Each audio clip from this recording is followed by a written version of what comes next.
Hello, ladies and gentlemen. Yes, you may be wondering, Jordan Tundum, why are you a little E with arms and legs? Well, you see, great friend, I got bored using this cringy ass, guy going, hello, my name is Jordan E. So he said, what's something funny?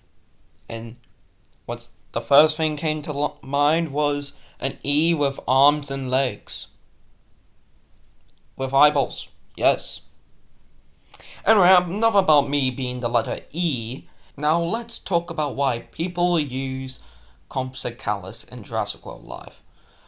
Compsognathus is a flock creature, and to see why it's so broken, we gotta explain what a flock creature is first, alright?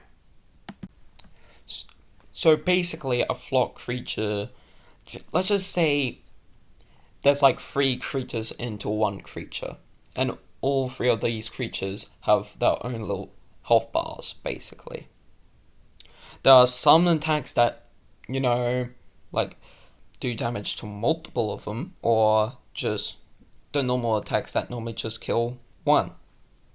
And this is why flock creatures are so powerful, because normally it would take 3 shots to kill them, and most flock creatures have a move or swapping effect that normally heals back one of them, and normally gives them dodge, and, well, gives them a lot of powerful moves that, are very hard to make the opponent deal with, like distraction, or reduce speed, or vulnerability.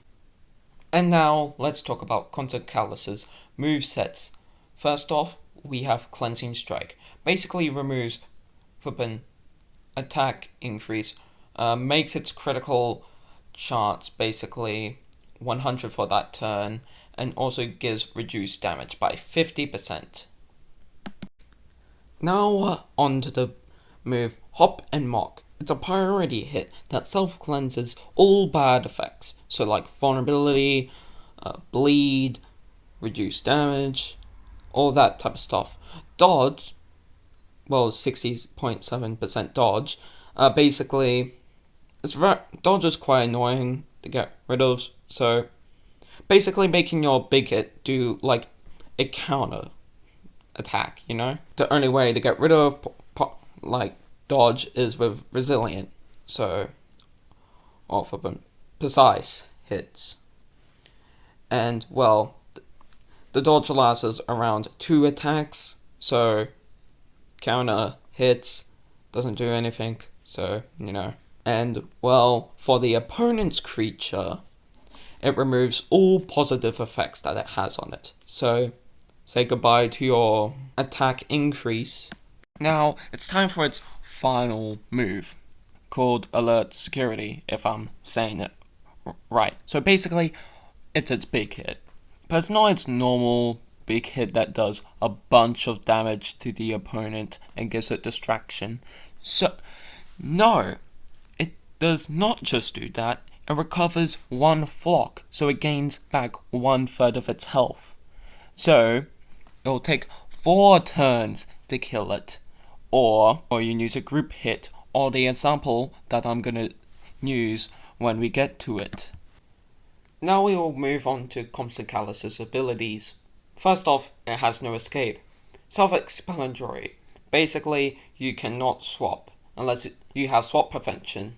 That means that you can swap. So, unless you're resistant, so there's a chance that you may or may not swap out. So, yeah.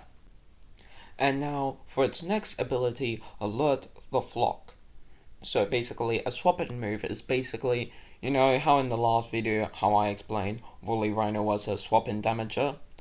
It's kind of like that, but it's not for damaging, it's for healing. Because for Compsognathus, when you swap into him, he gets, Alert the Flock triggers, which means he gains back 1 flock, and he gains dodge, lasting, 2 turns, which you might have realized already. Compsognathus here has 2 healing moves, which I will explain why this guy is so broken in a bit. Okay, now for the example. As you might see in the corner, you might be wondering what the hell is this. So basically, this is the simulation. You know, the T-Rex looking thing is your opponent's creature. I couldn't be bothered to write the HP of it, so yeah. Basically, I'm using this how to use like Quantum Callus. So, you see your creature's out as a panda looking thing. Yes, he is recently added. So basically, you want to swap into, Quantum Callus. His swapping effect would activate, giving him an extra flock and dodge. So, whatever the T-Rex does, it won't kill one of the compies. So, and then next, you want to use its big hit, regaining its final flock, and, doing a bunch of damage to the T-Rex. So basically, your big hit's on a 3-turn cooldown, your swap-in is like another turn cooldown, I believe, and the T-Rex is basically nearly one shot, basically.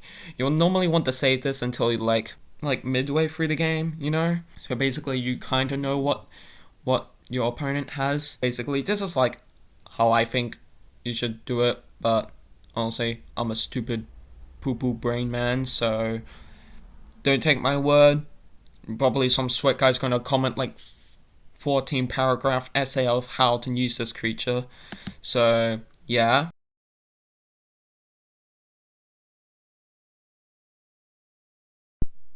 Begone!